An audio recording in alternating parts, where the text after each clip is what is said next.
Dustin Baker, VikesNow. We are concluding the bye week, week 7, transitioning to Cardinals week, week 8. The Vikings are 5-1, now atop the NFC North, even more so than the last time I chatted with you guys and gals.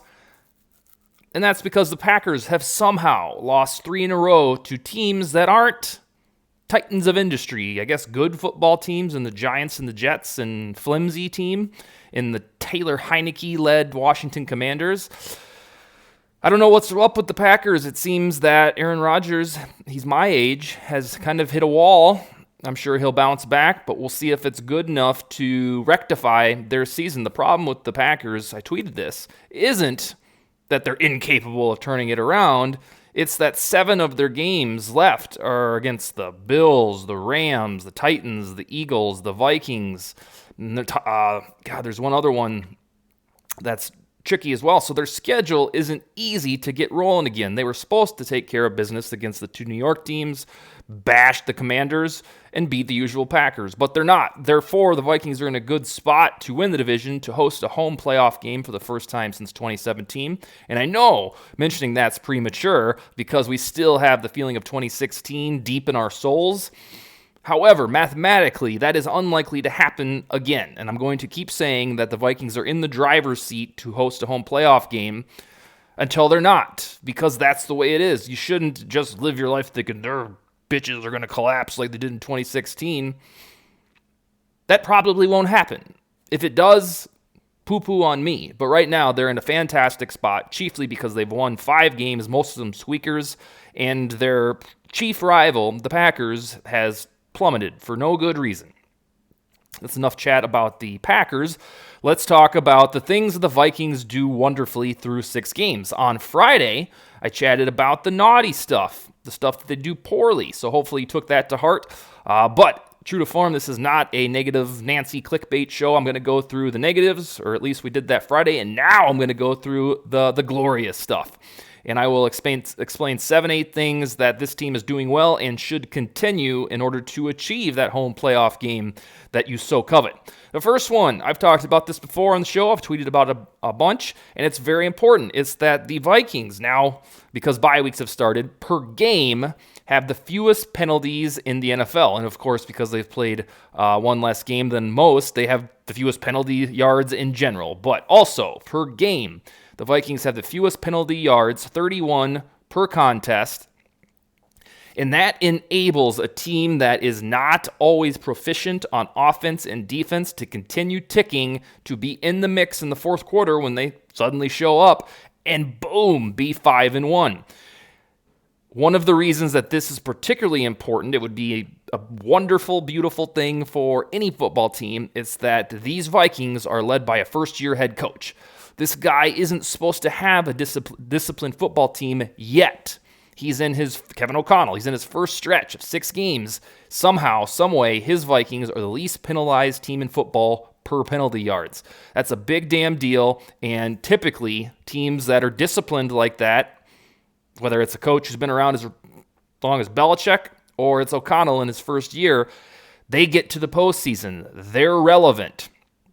So, overall, fewest penalties is almost has been a necessity. So some of these naps that they take, especially in the third quarter on offense, 4 or 5 straight 3-and-outs, whatever it was against the Dolphins, and then we all know about the chunk yards on defense. The penalties have to be low to make up for that bullshit, and that's happening. They're not penalized very often. The next one is an offensive statistic, and it's pretty straightforward. They rank 5th, the Vikings, in first downs. And again, first downs per game because the bye weeks have started. They have 22 first downs per game. Now, they're not gangbusters on third down, but to make up, to repent for the third down mediocrity, they're getting first downs early in drives. They're moving the football. 5th most first downs in the NFL isn't something to be like, who cares? The sticks are being moved down the field in this offense-first head coach's first year. And that's also important because on that first point, we know the offense isn't always peachy. It still hits those vanilla stretches where you're like, what's wrong with these guys? However, in the grand scheme of things, 5th and first downs is a good omen for the remaining 11 games. The next one is also a discipline stat, and it's twofold. The Vikings rank 7th in takeaways, 1.7 per game, and 7th in fewest giveaways, in 1 per game. So, in the same spirit of low penalties, the fewest penalty yards in the NFL, they rank 7th in takeaways and 7th in giveaways. That is what playoff football teams do. They take the ball from opponents and they don't give it away via interception or fumble. It's also important because Ed Donatel, bless his heart, is either embracing or allowing a bend but don't break defense to exist in Minnesota. So if you're going to condone that and just be like, all right, we know we're not going to stop very many people, but when the game's on the line, baby, we're not going to surrender points. If you're going to endorse that philosophy, you've got to take the ball away from opponents. That's why they won the Dolphins game. Teddy Bridgewater, another one we say bless his heart to, was marching in the fourth quarter. Ba-boom, Harrison Smith stripped the ball from Jalen Waddle, and it was recovered, and that was close to game over. The exclamation point was Dalvin Cook's 53-yard touchdown run. But it is a total necessity. If you are okay with a bend but don't break defense as a defensive coordinator, you have got to, for the love of God, get takeaways. And for the most part, to the tune of 7th best in the NFL, the Vikings are getting them. The next one, also a caveat to the bend but don't break defense, is the Vikings have continued third down proficiency on defense as if Mike Zimmer never left. One of the things that a Zimmer defense, even when it wasn't very good in 20 and 2021, always hanged its hat on was defense third down efficiency. Right now, the Vikings are only allowing opponents to convert third downs 34.7% of the time. This ranks 7th best in the NFL, and it's been that way pretty much all season. They haven't had a renaissance where a couple stats where the Vikings have been in the basement and all of a sudden they're like, boom, they're not so bad at this anymore. Third downs have not been like that. This relatively same defense personnel-wise that was built by Mike Zimmer and Rick Spielman is doing the same good, delicious stuff on third down, on defense, getting off the field at a clip that's 7th best in the NFL.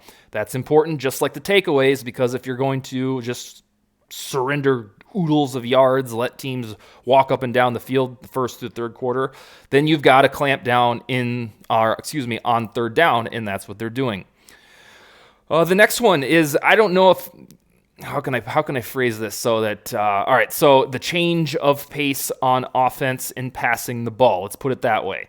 When the Zimmer experiment got sour in 2020 and especially in 2021, folks said, you know what, we need to get on this trend of hiring an offense-first head coach. I want a LaFleur type. I want a Zach Taylor, Sean McVay type. And boom, they hired Kevin O'Connell. So now they're passing the football. The Vikings are at the 6th highest clip in the world. 63.7% of all Vikings plays are pass plays. So it's not something you necessarily pound your chest and be like, my football team's throwing the ball over the field. But this is what fans wanted. This is what you wanted. You didn't want to have a run-first offense anymore where you just get a handoff and run it in the middle of the line, 2-yard gain, 2nd and 8, and here we are running it again. Those days are over. It's a pass-happy offense that's bored out in the numbers to the tune of 6th best in the league. So if you endorse change, you wanted to be done with the Zimmer experiment because you wanted the sexy young offense-first head coach, you got it, and he's doing what you wanted him to do, throwing the football, the 6th most in the NFL. So I'll say that they're doing that wonderfully to placate what everybody wanted when they fired Zimmer.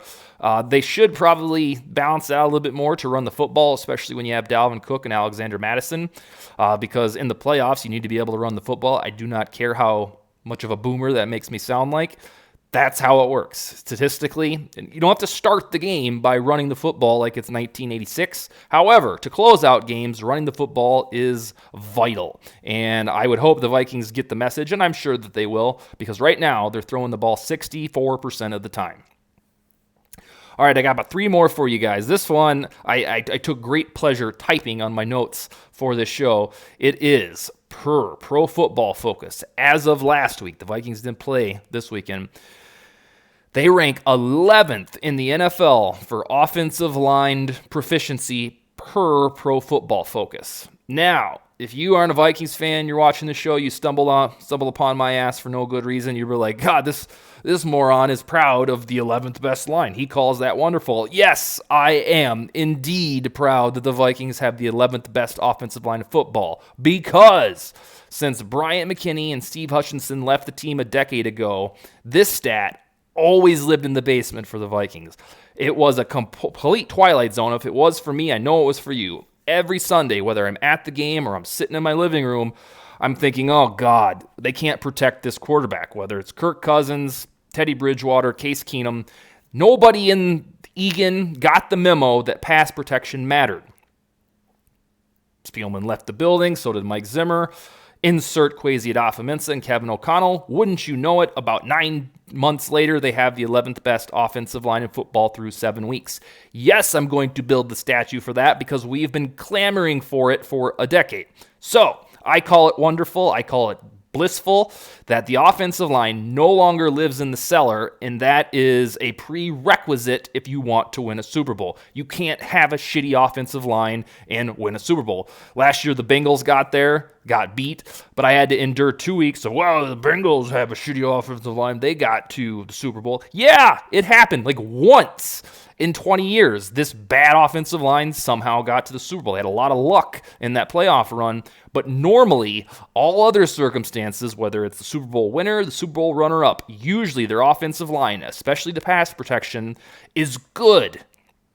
So I don't care about the Bengals outlier. Now it's all moot because at least through about half the season, the Vikings are right there with a decent offensive line that ranks 11th in the business per PFF. That is cause for celebration. Let's see if it continues. 2 more, rounding out the show. When was that? I think up until about week 3 or 4, one of the things that I reprimanded about the team was red zone touchdown percentage on offense. I believe they ranked like 28th around week 4, which meant they were getting down inside the 20, about to score, and then they would stall. Well, after 2 good games against the Bears and the Dolphins, this has suddenly spiked to 11th best in the NFL. Even when Mike Zimmer was in control, the Vikings' red zone offense was very good, and it was usually in the top 10. Well, for a couple weeks there, O'Connell's gaining his footing. It was shit. It was absolute shit. It's been fixed, at least for now. To the tune of 11th best in the NFL, the Vikings are scoring 59% of the time, scoring touchdowns, I should say, when they get in the red zone. And just like the rest of the show, good football teams, great football teams score when they get inside the 20. And over the past 2-3 weeks, Minnesota is doing that, and it's of the utmost importance. And then finally, I'd be remiss if I didn't talk about the team's overall grit and finding ways to win. I don't know how long I'd say, maybe because it's the bye week, one of the number one things I get asked, whether it's from people emailing me, messaging me on Twitter, my family, my friends, is this team any good? Should I get excited? They're 5-1, and it's not really that remarkable. They're not stepping on people's throats. The only time they tried to do that was against the Packers. They won that one by 17, and just because it was the Packers, it always felt like they were going to march back into the game. So I always say, like, well, yeah, they're 5-1. You can't go 5-1 in the NFL on accident. Do I think they're a Super Bowl contender? I personally do not right now. I believe they can grow into one in the month of November and hopefully December. But I have to call out, when you're doing a show called The Stuff the Vikings Do Wonderfully Through 6 Games, it's the ability to win. It's the fourth quarter. I've talked probably way too long about how horrendous they play in the third quarter, but when the game is on the line in the final frame, they get their shit together and they go win the damn thing. Whether it's a Will Lutz double doink field goal, closing out the Lions, stealing the ball away from Amir Smith-Marset, Dalvin Cook delivering the dagger in Miami, O'Connell and the gang, they're finding ways to win, which signifies grit that didn't exist for the Vikings in 2020 or 2021. It was there in 2019. That's why they went to the postseason. That's why they walked off the Saints in New Orleans. But I'm sure you have that reservation in your soul that says, yeah, they're 5-1, but none of these wins are convincing, and therefore I don't know how to feel about this team. Your concerns matter, but at the proverbial end of the day, they're 5-1, and I promise you that isn't just luck. There's skill there. It's Kirk Cousins with the game-winning drives. It's the defense flexing in the fourth quarter. So I have to call out and commend the team's overall wherewithal to win football games because it was largely absent in the last 2 years, and that's why Mike Zimmer got fired. That's all I got for Monday. I'll be back every day this week leading up till Friday when we talk about some of the big things to watch for Vikings Cardinals. That's all I got in Skol, baby.